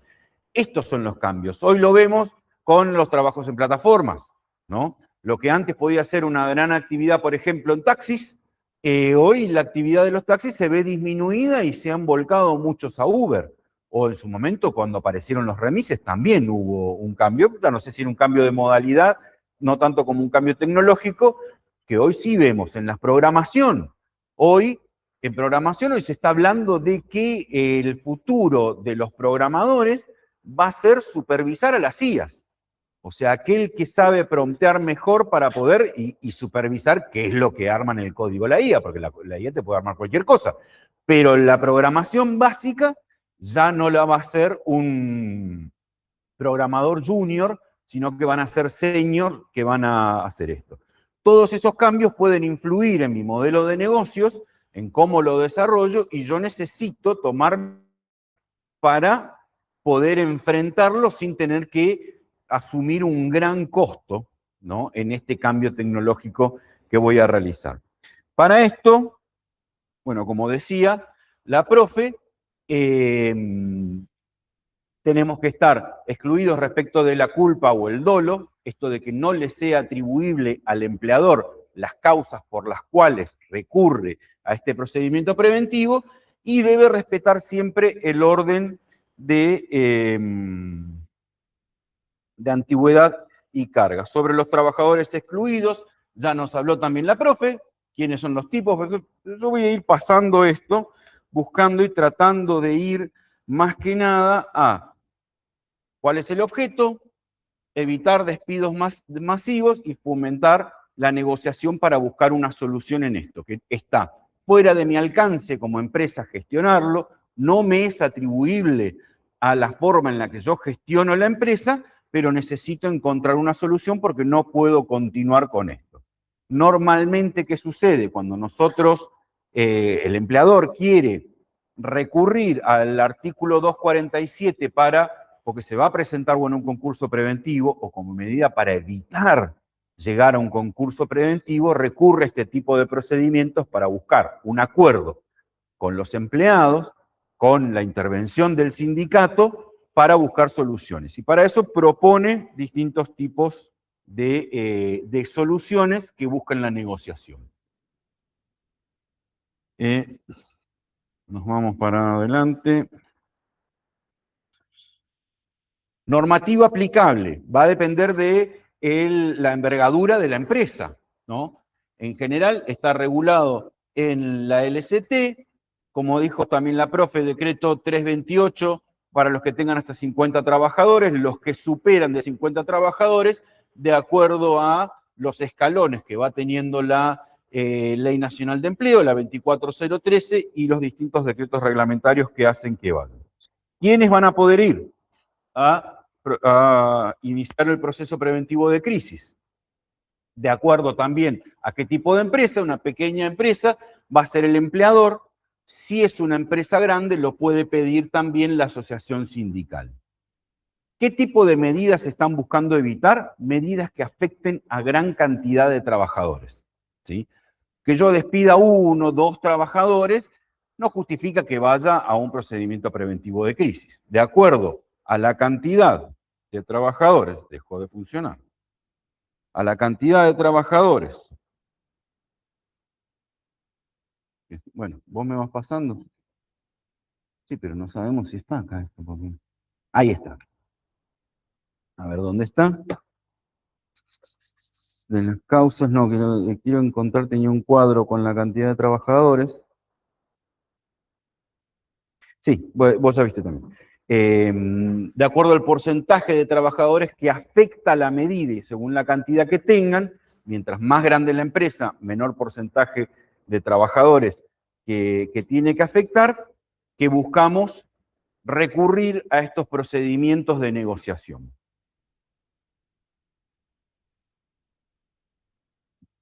¿Cuáles son las herramientas que puede intentar el empleador para evitar llegar al despido. A veces va a proponer, tiene que proponer en el procedimiento preventivo, en la negociación, cuáles son las medidas que va a requerir y justificar por qué esas medidas van a evitar que él llegue a consecuencias mayores que afecten a la empresa.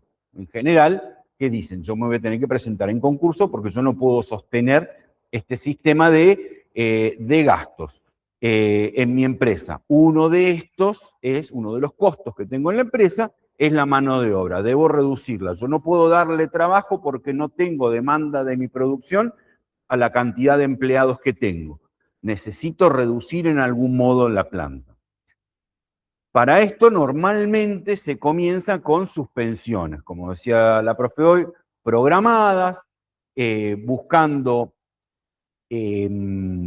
respetar el orden de antigüedad y las cargas de familia para evitar llegar. Y a veces también se programa despidos de una determinada cantidad de trabajadores. Son muchas las herramientas que se le puede llegar. En este marco pueden presentarse el 223 bis, que nosotros vimos anteriormente, reducciones de jornada con la baja proporcional del salario. Muchas veces este tipo de medidas son resistidas, y son resistidas desde el contrato individual del trabajo. Ahí podríamos decir, afecta la irrenunciabilidad, no se le permite negociar adecuadamente al trabajador en un convenio. Hoy ya está limitado la interpretación que pueda hacerse del principio de renunciabilidad. Ya hablamos de esto en la otra clase. Esto tendrá que verse cómo se interpreta judicialmente, pero la reforma lo que intenta es quitar, dentro de reducir la aplicación del principio de renunciabilidad, y permitir que se pueda negociar en estos ámbitos. En estos ámbitos de negociación colectiva, no llega a ser colectiva, pero sí en el colectivo de la empresa, donde vemos a un grupo de trabajadores negociando con la participación del sindicato y que concertan este tipo de medidas, pasan a ser aceptables y son homologadas administrativamente a través del Ministerio de Trabajo, a través de este tipo de procedimiento. Son todas herramientas con las que se busca sortear esta situación en la empresa. Bien, los detalles del trámite, del procedimiento, lo van a encontrar acá, está muy bien explicado, pero a lo que quería ir era a qué es lo que necesitamos y por qué es importante la participación del contador de la empresa o del licenciado en administración de empresas en este tipo de procedimiento. Tenemos distintos requisitos que nos van a pedir, y esto muchas veces lo van a ver con el abogado de la empresa a la hora de presentarse. Bueno, tenemos que cumplir con todos estos requisitos. Entre ellos, se le pide la justificación con los balances de los últimos 3 años de la empresa para ver cómo es el devenir económico de la empresa. En esto es muy importante cómo ustedes llegan a justificar la situación en la que se encuentra la empresa y que no depende de decisiones administrativas del propio empleador, ¿sí? Porque eso les tira abajo la negociación. Lo intentamos acreditar documentalmente a esto, ¿bien? Y en esto también debe ponerse, no sé si está, bueno, quiénes son los afectados, etcétera, cuál es el plan de labor en el cual, ya no me acuerdo en dónde está, el plan de labor con la cual van a poder, a través de las medidas que solicitan, sortear esta situación, ¿sí? Esto es muy importante y es fundamental, porque normalmente se trabaja solamente con el abogado, no se llega a negociar, se tiene que, normalmente las negociaciones con los sindicatos son fuertes, hay que justificar esto. Yo, en los ejemplos que he visto, porque no he llevado procedimientos preventivos de crisis, se tramitan ante el Ministerio de Trabajo, hoy ante el Ministerio de Trabajo de la Nación. Pero en muchos casos, cuando después de que se despide al trabajador, invocando el artículo 247, uno de los requisitos para poder justificar en el artículo 247 la justa causa con razones económicas y pagar una indemnización reducida, es haber tramitado el procedimiento preventivo de crisis. Entonces las empresas lo traen. Y ahí yo veo las constancias que se van dejando de la negociación. Y en eso he visto, por ejemplo, el abogado decir en la audiencia, bueno, yo le dejo la llave de la empresa al ministro y si él quiere que gestione la empresa. Esto no va a funcionar, hagan lo que yo digo y si no me creen, se va todo al tacho. La empresa hoy sigue funcionando, despidió a esos trabajadores, fue en concurso y no desapareció. Pero se perdía la función y la oportunidad que se pretendía con el procedimiento preventivo de crisis. ¿Sí? Es una herramienta bien utilizada, es útil. Se puede negociar con los sindicatos, se puede buscar alternativas de solución en esa negociación tratando de ser creativos en esto. Pero si la empresa va simplemente y yo lo único que tengo que hacer es despedir y esto es solamente un trámite que debo realizar, y bueno, van a pasar los 15 días de la negociación y va a terminar sin acuerdo, las partes van a estar liberadas para tomar las medidas que se vieron impedidas de hacerlo, ¿no? El sindicato seguirá adelante con las medidas de fuerza que llevaba, el empleador dispondrá las suspensiones o directamente los despidos de los trabajadores y se resolverá en cada conflicto individual con aquellos que demanden. Esto si no lo utilizamos adecuadamente a esta herramienta que brinda la ley para buscar soluciones. Hoy está siendo muy utilizado nuevamente, hoy está en manos del Ministerio de Trabajo de la Nación, se hace todo de manera virtual, ¿no? La presentación de las partes. Acá tenemos una cronología donde el Ministerio invoca por 48 horas, le da traslado al sindicato y llama a una audiencia. En esa audiencia se busca una negociación. Si se llega a algún acuerdo, se lo puede someter a homologación del Ministerio. Si no, se abre un periodo de 10 días, transcurrido el cual si hay acuerdo, tiene 10 días para homologar el Ministerio. Si el Ministerio no dice nada, está tácitamente homologado ese acuerdo que lleguen.